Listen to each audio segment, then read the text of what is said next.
उन्होंने 100 करोड़ हिंदुओं की हत्या का फतवा दिया है। आपका बुलडोजर अब दारुल उलूम देवबंद तक पहुंचना चाहिए। जितनी भी आतंकवादी शाखाएं हैं उनका सारा सभी कहीं ना कहीं कोई ना कोई कनेक्शन दारुल उलूम देवबंद से है। मुसलमान आतंकवादी होते हैं। मुसलमान मतलब आतंकवादी, मलेच्छ। हमारे पूर्वजों ने नाम दिया मलेच्छ, सारे गंदे काम अपनी इच्छा से करने वाले। हिंदुओं का धोखे की सरकार है। हिंदुत्व के नाम पे ये सरकार आई थी। ये सरकार हर साल अजमेर चादर भेजती है, 300 योजनाएं मुसलमानों के लिए लेके आती है, यूपीएससी उर्दू में मुसलमानों को करवाती है।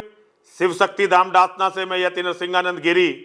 मैं उत्तर प्रदेश के यशस्वी मुख्यमंत्री योगी आदित्यनाथ जी महाराज के चरणों में एक निवेदन करना चाहता हूं। आज 22 फरवरी 2024 को दारुल उलूम देवबंद ने गजवाए हिंद की आधिकारिक घोषणा अपने एक फतवे के माध्यम से कर दी है। कोई इसका अर्थ समझे या ना समझे, लेकिन महंत दिग्विजयनाथ जी का पोता चेला जो आज महंत दिग्विजयनाथ जी की गद्दी पर आरूढ़ है, उस व्यक्ति को तो इस घोषणा के अर्थ को अच्छी तरह से समझना चाहिए। आप उत्तर प्रदेश के मुख्यमंत्री हैं और हम सभी चाहते हैं कि आप एक दिन भारत के प्रधानमंत्री बने।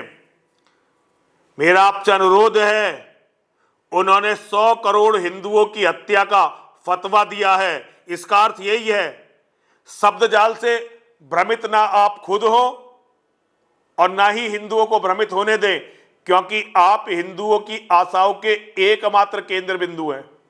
अगर आरपी और नेताओं की तरह शब्द जाल से हिंदुओं को भ्रमित करके खुश हो जाएंगे तो यह आपका और सारी कौम का दुर्भाग्य है। मैं आपसे अनुरोध करना चाहता हूं, आपका बुलडोजर अब दारुल उलूम देवबंद तक पहुंचना चाहिए और आतंकवाद के इस वैचारिक केंद्र को, जो पूरी दुनिया को मिटाने के लिए लड़ रहा है और घोषणा जिसने कर दी है 100 करोड़ हिंदुओं के आधिकारिक कत्ल की, हमारी बहन बेटियों की मंडी लगाने की, आपका बुलडोजर वहां पहुंचे और दारुल उलूम देवबंद को ध्वस्त करके दिखाइए। छोटे मोटे लोगों पर बुलडोजर चलाकर कुछ नहीं होने वाला है।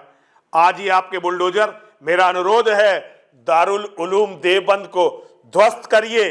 दारुल उलूम देवबंद के द्वारा भी एक फतवा जारी हुआ है, तो आपको लगता नहीं है कि इससे गृह युद्ध की संभावना है? देखिए, ये गृह युद्ध एक तरफा सिकंदर भाई सदियों से चला आ रहा है और 1947 के बाद एक बार मुसलमान कंफ्यूज हो गए थे, लेकिन 70 सालों में 75 सालों में पहली बार आधिकारिक रूप से इस गृह युद्ध की घोषणा एक तरफा दारुल उलूम देवबंद ने की है। और इस गृह युद्ध का मतलब केवल भारत की भूमि पे या सत्ता पे कब्जा करना नहीं है। इस गृह युद्ध का आधिकारिक मतलब है प्रत्येक भारतवासी जो गैर मुसलमान है, या तो उसका मुसलमान हो जाना या फिर उसका कत्ल कर दिया जाना। स्वामी जी, मदरसा के साथ साथ कई मदरसों का संचालन भी करता है दारुल उलूम देवबंद। जैसे भारत हुआ, भारत तो है ही, बांग्लादेश भी है, पाकिस्तान भी है, तो क्या इन लोगों को उकसाना नहीं है ये? देखिए, दारुल उलूम देवबंद कोई छोटी मोटी संस्था नहीं है मुसलमानों की। वो भारत के साथ ही विश्व में इस्लाम फैलाने के लिए, गजवा यानी इस्लाम को कबूल करवाने के लिए दुनिया की सबसे बड़ी संस्था है मुसलमानों की। यूरोप, एशिया, अमेरिका, ऑस्ट्रेलिया, पूरे विश्व में जितनी भी आतंकवादी शाखाएं हैं उनका सारा सभी कहीं ना कहीं कोई ना कोई कनेक्शन दारुल उलूम देवबंद से है। तो वो दारुल उलूम देवबंद से फतवा जारी होने का मतलब है संपूर्ण विश्व के मुसलमानों का गजवाए हिंद के लिए तैयार होना। आप कहना चाहते हैं कि जो दारुल उलूम देवबंद पढ़ने वाले छात्र हैं जो मदरसे में हैं, तो वो छात्र नहीं है, आतंकवादी?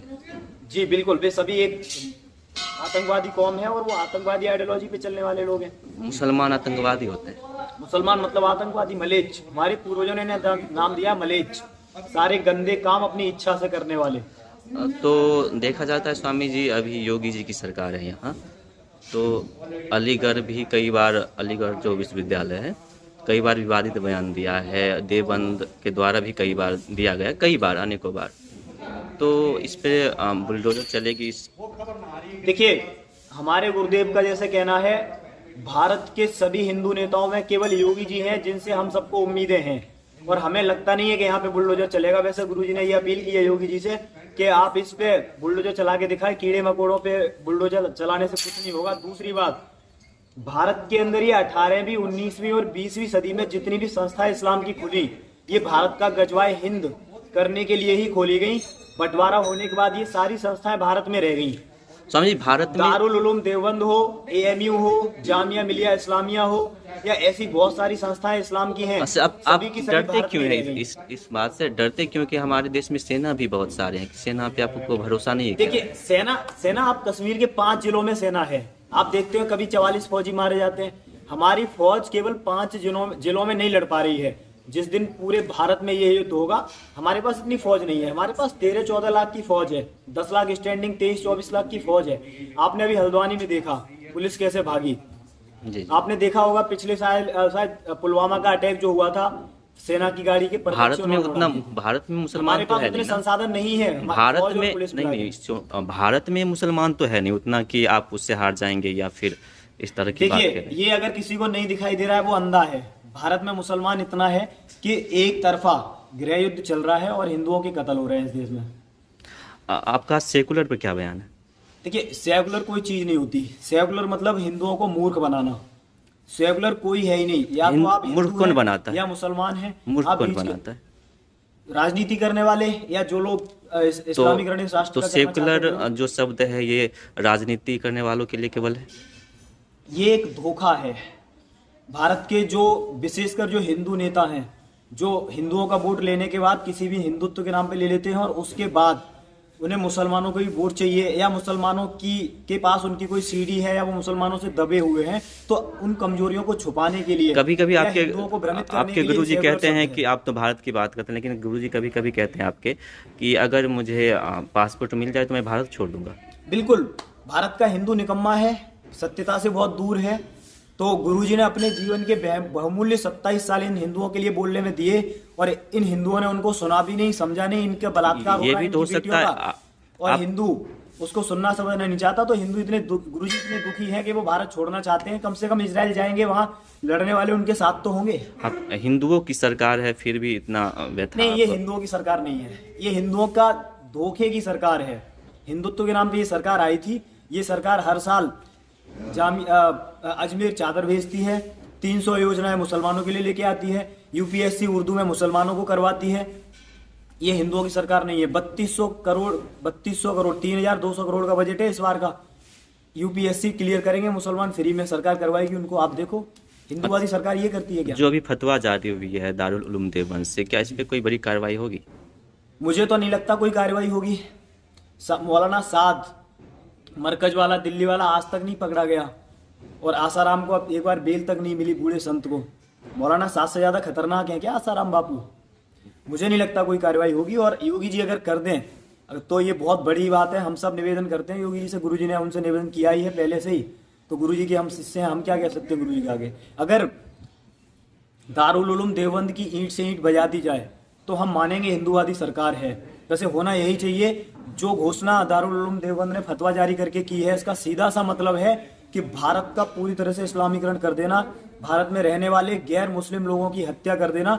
इसके बदले में दारुल उलूम देवबंद को खोद के तालाब करवा देना चाहिए योगी जी को। उसमें इस बात की पुष्टि की जाती है कि जो हमारे नबी थे उन्होंने हिंद के लिए, मतलब यानी हिंदुस्तान के लिए इस तरह की फतवा जारी किया था। तो आप उनके नबी पे भी सवाल खड़ा कर? नहीं, बिल्कुल। नबी जो है वो भारत अपने जीवित रहते हुए वो गजवा नहीं कर पाया, भारत पे हमला नहीं करवा पाया था। उसकी ये हार्दिक इच्छा थी कि भारत में इस्लाम फैले। एक नबी मतलब क्या कब्जा करना चाहेगा? एक नबी, वो नबी नहीं था कोई। नबी का मतलब मैसेंजर, वो कोई नबी नहीं था। उसने अल्लाह अपने मन से पैदा किया।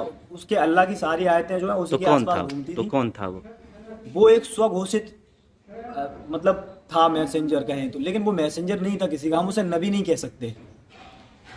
ईश्वर किसी को ऑथोराइज नहीं करता। ईश्वर के लिए सभी जीव, हमारे यहाँ 84 लाख योनियां हैं इस पृथ्वी पे, सनातन कहता है सभी ईश्वर के लिए उतने ही लेकिन दुनिया बराबर के हैं। सारे मुसलमान उन्हें ही मानते हैं। आप वो मूर्ख हैं, इसीलिए हमारे पूर्वजों ने सारे उन्हें ले मुसलमान चिढ़ाया है। सारे मुसलमान बिल्कुल, ये सब प्रेत बनेंगे, इनका उद्धार होगा ही नहीं। आप विवादित बयान दे रहे हैं स्वामी जी। नहीं, विवादित नहीं, ये सच्चाई है। गुरु जी का फोटो कई हिंदूवादी लोगों के साथ वायरल हो रहा है, जिसमें कहा जा रहा है कि यति नरसिंहानंद तो हिंदू आतंकवादी है। देखिए, जो हिंदुत्व को नहीं समझते, गुरु जी को नहीं समझते, वो ऐसी बकवास करते हैं, लेकिन हम हमारे गुरुदेव को अच्छे से जानते हैं। हम अपने लोगों की रक्षा के लिए बात करना अगर आतंकवाद है तो फिर मुझे नहीं पता, मतलब सरकार जो संविधान है ये हिंदुओं को या किसी भी व्यक्ति को अपनी सुरक्षा का आपको अधिकार है देती है, वो अधिकार फिर कैसे कभी प्राप्त आप होगा? योगी जी का समर्थन में योगी जी का जो है तो समर्थन में बोलते हैं, कभी बीजेपी का विरोध करते हैं। देखिए, ये हम किसी पार्टी के व्यक्ति नहीं है गुरु जी।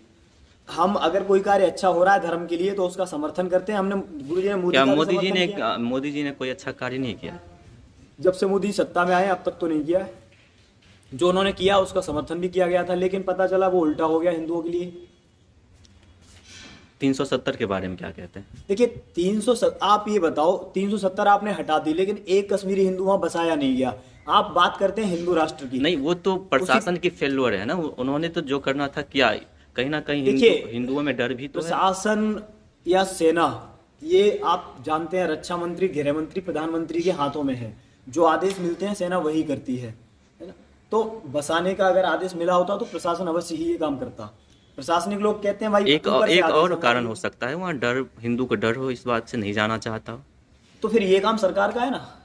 उस डर को खत्म कौन करेगा भाई? ये सत्ता में आए क्यों थे? हिंदुओं की सुरक्षा के लिए तो सत्ता में आए थे। बोले हिंदुओं को हम संरक्षण नहीं, देंगे। देश के विकास के लिए। अब तो हिंदुओं को विकास नहीं, विकास तक कोई विकास की बात नहीं हुई थी। ये विकास पता नहीं कहाँ से बीच में पैदा हो गया।